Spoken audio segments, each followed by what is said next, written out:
My husband told me to step out of his birthday photo loud enough for everyone to hear, and in that moment, I understood something simple and brutal. I was standing inside my own marriage, but I wasn't considered family. I remember the exact sound his voice made. Not angry, not embarrassed. Casual. Like he was asking someone to move their car. "Hey, can you step out for a second, just family?" For half a heartbeat, I thought I'd misheard him. I was smiling already, angled toward the camera, my hand still resting on his arm. The room smelled like garlic and baked bread, and someone behind us was laughing too loudly. The phone was raised. Everyone was waiting. I looked at Mark, my husband of 7 years, and waited for him to look back at me and realize what he'd just said. He didn't. He was already looking past me, lining up the shot. His ex-wife, Denise, was standing on his other side, close enough that their shoulders almost touched. His daughter, Kayla, was there too, 16 and awkward, staring down at her shoes, like she wished the floor would open up. Mark's sister, Laura, waved from the edge of the group, trying to squeeze everyone in. I felt the heat rise up my neck and settle in my face. My wedding ring suddenly felt tight, like it didn't belong on my finger anymore. "Oh," I said, "I don't remember meaning to say anything at all." "Okay." I stepped back, then another step.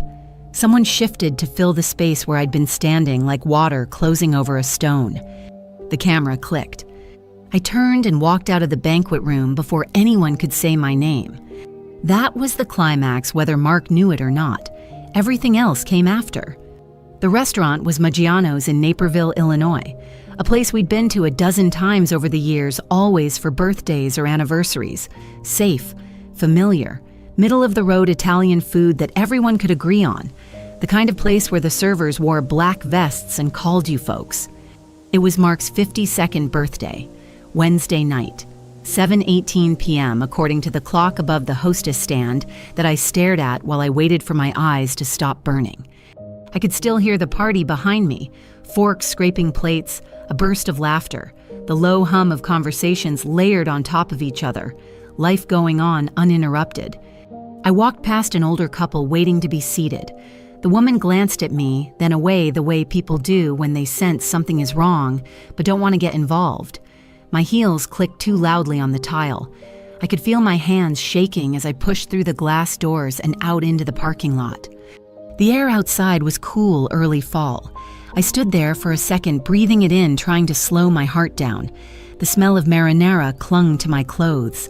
I pressed the key fob and heard my car unlock somewhere to my left. I sat behind the wheel and just stayed there. My purse was still on my lap where I'd grabbed it automatically. My phone buzzed once. I didn't look. I thought about going back inside. That's the part I don't like to admit, but it's true. I told myself I could laugh it off, that I could slide back into my seat and let it become one of those moments you smooth over later, the way I always did. I could tell myself he hadn't meant it that way. I could tell myself I was being sensitive. I pictured myself walking back in, smiling too hard, pretending nothing had happened while the cake came out. Everyone would be relieved. Mark would give me that grateful look he gave me whenever I fixed things for him. Instead, I started the car and drove home. The house was quiet when I got there. Our house. The one in a quiet subdivision off Route 59 with the maple tree out front and the creaky step on the back porch. I kicked off my shoes by the door and stood in the kitchen listening to the hum of the refrigerator. I didn't cry right away. I washed my hands. I wiped down the counter that didn't need wiping. I changed into sweatpants. I kept busy until there was nothing left to do. At 10:42 p.m., my phone buzzed again. It was a text from Laura. "He's been drinking nonstop since you left." I stared at the screen. The words felt surreal, like they belonged to a different night, a different marriage. I typed again. Then I locked the phone and set it face down on the table. I didn't respond. That night, I lay in bed staring at the ceiling, listening to the clock on the dresser tick off the seconds. Mark didn't come home until after midnight. I heard the garage door open and close. His footsteps were unsteady on the stairs. He didn't come into the bedroom. He slept on the couch. In the morning, the house smelled faintly of coffee and something sour. I stood in the kitchen in my robe, staring at the empty chair where he usually sat, and tried to put words to what I was feeling. It wasn't just hurt. It wasn't even anger yet. It was the realization that this hadn't come out of nowhere. There had been signs, little things I'd brushed off over the years, invitations that included Denise because it's easier for Kayla, Christmas cards addressed to Mark and family photos where I was always the one taking the picture. I had told myself I was being mature, understanding, flexible. Standing in that restaurant, being asked to step out like an extra who'd wandered into the wrong scene, something in me finally stopped bending. At 6:05 a.m., the coffee maker finished its cycle with a loud gurgle. The local news droned on about traffic on I-88. I wrapped my hands around my mug and felt the warmth seep into my palms. I didn't know yet what I was going to do. I wasn't thinking about revenge. I wasn't thinking about leaving. I was just thinking about that empty space in the photo and how easily someone else had stepped into it. I had spent years making myself smaller so everyone else could fit comfortably. And for the first time, I wondered what would happen if I didn't. The next morning, the word that kept circling my head was one everyone loved to use for me: understanding. I'd heard it so many times over the years, it had lost all meaning. Mark's sister Laura said it. Denise said it, smiling like it was a compliment. Even Mark said it usually right after he'd asked me to swallow something that hurt. "You're so understanding," he'd say, and I'd nod because nodding was easier than explaining why my chest felt tight. I stood in the kitchen at 6:05 a.m., the sky still gray outside the window, listening to the coffee maker sputter and hiss. The radio was tuned to the local AM station, the one Mark liked, because they talked about traffic and high school football scores. A voice mentioned an accident near Aurora. I stirred cream into my mug and watched it swirl. Understanding had become a leash. I just hadn't noticed when it slipped around my neck. Mark came upstairs around 7, moving carefully like the house might bite him if he stepped wrong. He looked rough. His eyes were bloodshot, his hair still damp from the shower. He didn't meet my gaze right away. "Morning," he said. "Morning," I answered. He opened the fridge, stared into it for a moment, then shut it again. Last night got a little out of hand." I waited. This was another thing I'd learned to do over the years. Wait. "I didn't mean to embarrass you," he said finally. "You know that, right?" I took a sip of coffee. It tasted bitter. "What did you mean, Mark?" I asked. He sighed, rubbing the back of his neck. "It was just a family photo. Denise was there for Kayla. It wasn't a big deal." There it was, the minimization, the casual erasure. I felt the familiar urge rise up, the one that told me to smooth this over, to reassure him, to make it easier for both of us to move on. My mouth even opened. Then I closed it again. "I need to get ready for work," I said instead.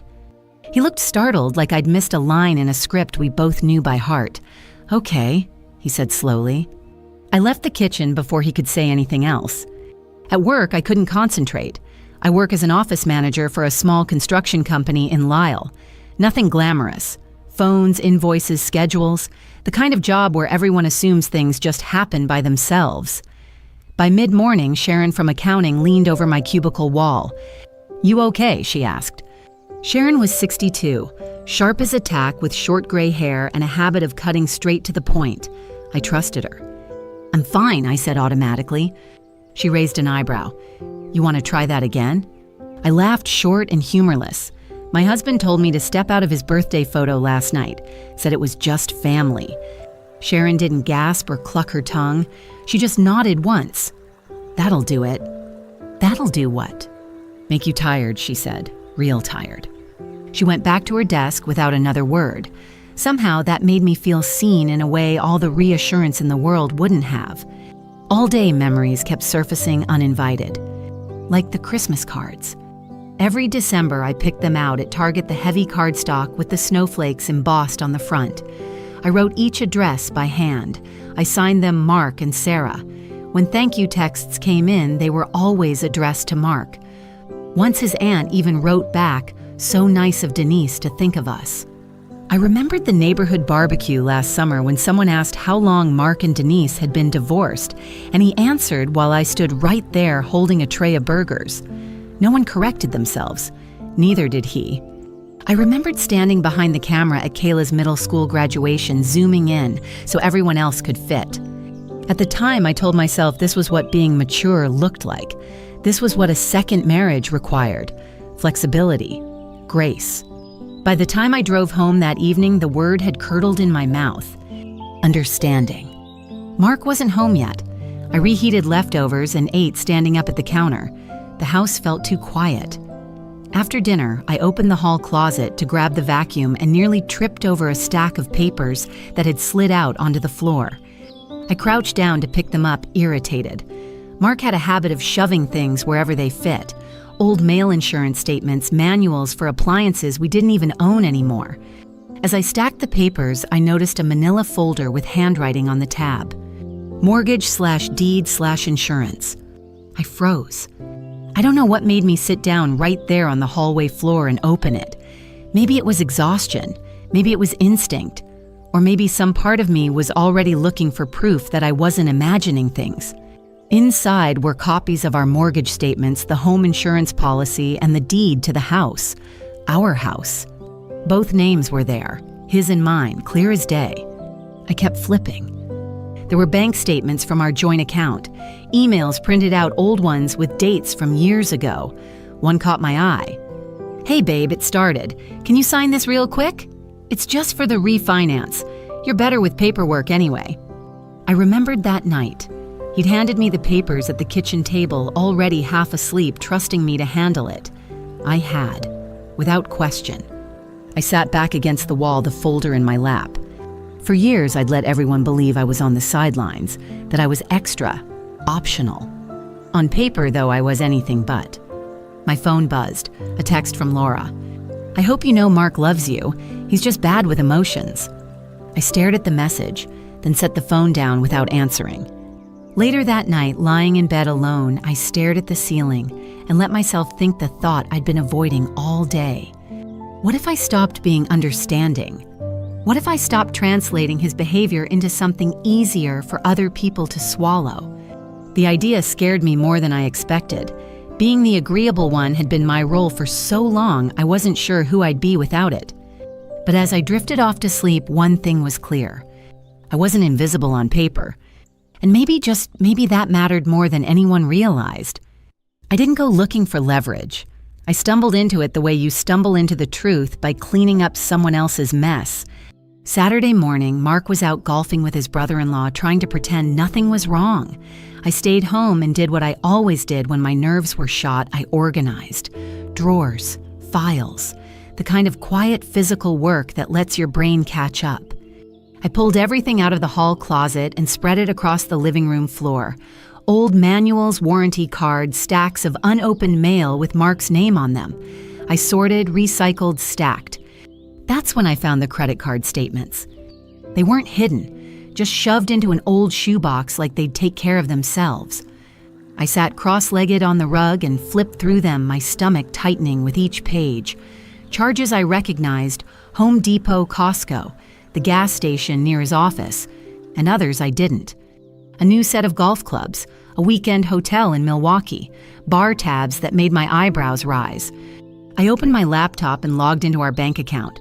Then our credit monitoring app, the one I'd set up years ago, back when we were trying to get a better mortgage rate. My name, my email, my password. The numbers stared back at me, calm and impartial. My credit score was excellent. His was not. I leaned back against the couch and let out a breath I hadn't realized I'd been holding. It wasn't triumph I felt. It was clarity. For years, I'd been the one making sure bills were paid on time, the one who caught errors, the one who kept our finances steady while Mark played the role of provider. People assumed he handled everything. He didn't correct them. I had. My phone rang. Sharon. "You busy?" she asked. "Sort of," I said, but no. I told her what I'd found, not in detail, just enough. She was quiet for a moment. "You know what that means, right? That I'm better at spreadsheets than I thought. That you've been carrying him," she said, "financially and otherwise." I laughed softly. That's not how it feels. It never does when you're the one holding the weight. That afternoon, I made an appointment with a lawyer. Her office was in Downers Grove in a low brick building near a strip mall. The waiting room smelled faintly of lemon cleaner and old paper. I filled out a clipboard form with shaking hands, half convinced I was overreacting. Patricia Klein Pat was in her early 60s with silver hair pulled into a low bun and reading glasses perched on her head. She offered me tea and didn't rush me once. I told her everything. The photo, the years of understanding, the folder on the floor. She listened, nodding occasionally, her pen moving across a yellow legal pad. When I finished, she set the pen down. "You're not here because you want to punish him," she said. "No," I said quickly. I can't keep doing this." She studied me for a moment. "You've been protecting his image, socially, financially, emotionally." I swallowed. I thought that's what being married meant. "It does," she said gently, "when it goes both ways." She explained my options: separation, counseling, boundaries. None of it sounded dramatic. It sounded practical, adult. Then she asked, "Do you know who he lists as his emergency contact at work?" The question landed harder than I expected. "I assume it's me," I said. "Assume," she repeated. That night I checked. Mark's work email was still logged in on the home computer. I hesitated, guilt flaring, then reminded myself I wasn't snooping for secrets. I was checking facts. Emergency contact, Denise. I closed the laptop and sat there in the dark, the house quiet around me. I wasn't family in photos. I wasn't first in line when it mattered. Something in me hardened, not into anger, but resolve. The next week, I stopped doing things. Not all at once, not dramatically, just quietly. I didn't remind him about his blood pressure medication refill. When he realized at the pharmacy, he called me irritated. "Can you just call it in?" he asked. "I can't today," I said. My voice sounded strange to my own ears, steady. He huffed. "Fine." At the church fundraiser planning meeting, I didn't bring the sign-up sheets or the dessert. When someone asked where they were, Mark looked at me. "I thought you had them," he said. "I didn't," I replied. The silence that followed was thick and uncomfortable. Someone cleared their throat. The meeting moved on. At home, he grew restless, snappier. He lost track of things, missed a deadline at work, came home late, frustrated. "You've been distant," he said one night. "I've been busy," I answered. It wasn't a lie. One evening, my phone buzzed with a message from Kayla. "Are you mad at my dad?" I stared at the screen, my chest tightening. "No," I typed back after a moment. "I'm just figuring some things out." She replied a minute later, "I didn't like the picture thing." I closed my eyes. In that moment, I understood something important. I wasn't the only one who'd seen it. I was just the only one who'd been asked to step out. Once you stop holding everything together, things don't fall apart all at once. They wobble first. That's what surprised me most. I'd expected fireworks, accusations, some dramatic showdown in the kitchen. Instead, what I got were small failures spaced just far enough apart that no one could blame bad luck anymore. Mark started misplacing things: his phone, his keys, papers he swore he'd left on the counter. He asked me where they were the way he always had, already half annoyed that I didn't know. "I haven't seen them," I'd say. Sometimes that was true, sometimes it wasn't. Either way, I didn't go looking. On Wednesday afternoon, he called from Walgreens. "They don't have my blood pressure refill," he said. "Did you call it in?" I was at my desk at work, a stack of invoices spread in front of me. Sharon glanced over, curious. "No," I said, "I didn't." There was a pause. "Why not?" "I forgot," I said.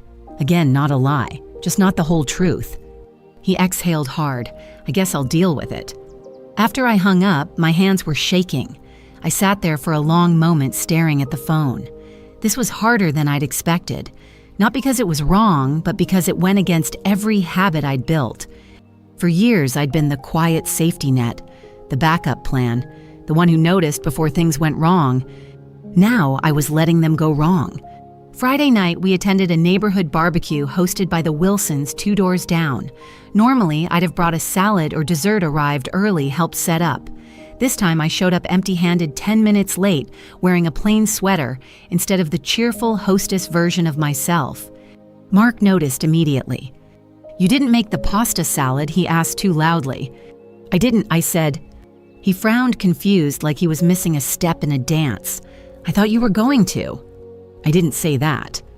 We stood there for a second, surrounded by the smell of grilled meat and the sound of classic rock playing from someone's Bluetooth speaker. One of the neighbors glanced over, then looked away. Dinner was awkward. Someone asked Mark what time we were eating. He snapped that it would be ready when it was ready. I watched a woman across the table raise her eyebrows at her husband. This was new. At home that night, Mark paced the living room while I read in bed. "Something's going on with you," he said finally. "You're acting like I did something terrible." I set my book down. "You did." He scoffed. "That photo again, Sarah. You're blowing that way out of proportion." I felt the old anger rise up sharp and familiar. I let it pass. It wasn't just the photo, I said. It was everything around it. He shook his head. "You're being dramatic." That word landed differently now. "Good night, Mark," I said, turning off the lamp. The next morning, I woke up to a message from Laura. "I'm worried about him," she wrote. "He's not himself." I stared at the text, then typed back something I'd never said before. "Neither am I." The real test came a week later when Mark told me about the retirement recognition dinner. "They're doing it at the VFW hall," he said.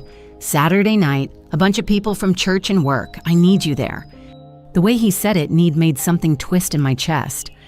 "I'll think about it," I said. He looked startled. "Think about it." "Yes." He stared at me, then laughed a short, uneasy sound. "You're coming." I met his eyes. "We'll see." That night, Kayla texted again. "Dad's been really stressed," she wrote. "Are you guys okay?" I sat on the edge of the bed, phone in hand, feeling the weight of everything pressing in. This was the part no one talked about. The collateral damage. The doubt. I typed back carefully. "We're working through some things. None of this is your fault." She replied with a heart emoji. Then after a minute, "You didn't deserve that." I stared at the screen until my vision blurred. By Friday afternoon, Mark was on edge. He snapped at the dog. He forgot a meeting. He accused me of hiding things from him. "I'm not hiding," I said. "I'm just not fixing." That night, I lay awake staring at the ceiling, my resolve wavering. What if this was cruel? What if I was hurting him more than necessary? What if I was wrong? Then I pictured myself stepping out of that photo. I went to the dinner. Not for him, for me. The VFW hall smelled like coffee that had been sitting too long on a burner and floor cleaner that never quite masked the past. Folding chairs were lined up in neat rows, name tags stuck to jackets and blouses. People greeting each other with that particular mix of warmth and habit you see at church events and retirement dinners. It was Saturday night, 6:30 p.m., Mark's big moment. I stood in the bathroom at home for a long time before we left, staring at my reflection. I didn't dress up. No bright colors. No statement jewelry. Just a navy blouse, black slacks, low heels. I wanted to look like myself, not an accessory. The drive over was quiet. Mark kept adjusting the radio, never settling on a station. His knee bounced. I watched the familiar streets pass by and felt oddly calm, like something had already decided itself. Inside the hall, people spotted Mark immediately. "Hey, there he is. Happy retirement, about time they recognized you." Hands clapped his back. He smiled, shook hands, slipped easily into the role he knew best. Respected. Solid. The man everyone thought they knew. Denise was there. I noticed her right away standing near the refreshment table in a cream cardigan chatting with a woman from church. She looked comfortable, at ease, like she belonged. Kayla stood beside her, scrolling on her phone. When she saw me, her face softened. She gave a small wave. Mark didn't see them at first. When he did, his shoulders loosened just a bit. "Good," he murmured. "They made it." They, not you. We took our seats. The program started. Speeches about dedication years of service being a family man. Each phrase landed like a pebble dropped into still water. Ripples I felt but didn't show. Then it was time for photos. Someone from the church committee stood up and raised her phone. "Let's get a family picture with Mark." Mark turned automatically and reached for my hand. His fingers closed around mine, warm and familiar, like nothing had ever changed. For a split second, the old instinct flared. Step in, smile, make it easy. Instead, I gently pulled my hand back. "Oh," I said, my voice calm, polite, "loud enough to carry. I shouldn't be in this one." Mark blinked. "What?" I smiled, the kind of smile you use when you're trying not to make a scene. "You told me last week I'm not family for pictures. Remember, I'll just go grab more ice." The room went still. Not dramatically, just wrong, like someone had missed a step. A few people laughed uncertainly. Then the laughter died when no one else joined in. Denise looked down at her shoes. Kayla's head snapped up. "Dad," she said. Mark's face flushed. He forced a chuckle. "She's joking." I didn't move. Tom Reynolds, a family friend Mark had known since high school, frowned. Was she joking, Mark? That did it. Mark's smile faltered. He opened his mouth, closed it. The phone lowered slowly. No one took the picture. I turned and walked toward the refreshment table, my heart pounding so hard I was sure everyone could hear it. My hands shook as I scooped ice into a plastic cup. I focused on the sound, the clatter, the scrape, anything to keep myself upright. Behind me, voices murmured, questions whispered, a truth finally loose in the room. Later in the car, Mark exploded. "What the hell was that?" he demanded. "You embarrassed me." I stared out the window as the parking lot lights slid past. "No," I said quietly. "I didn't." He was still ranting when we pulled into the driveway. I went inside and locked the bathroom door, my legs finally giving way. I slid down to the floor and cried, not from regret, but release. For the first time in a long time, the truth had stood in the open. The house felt different after that night.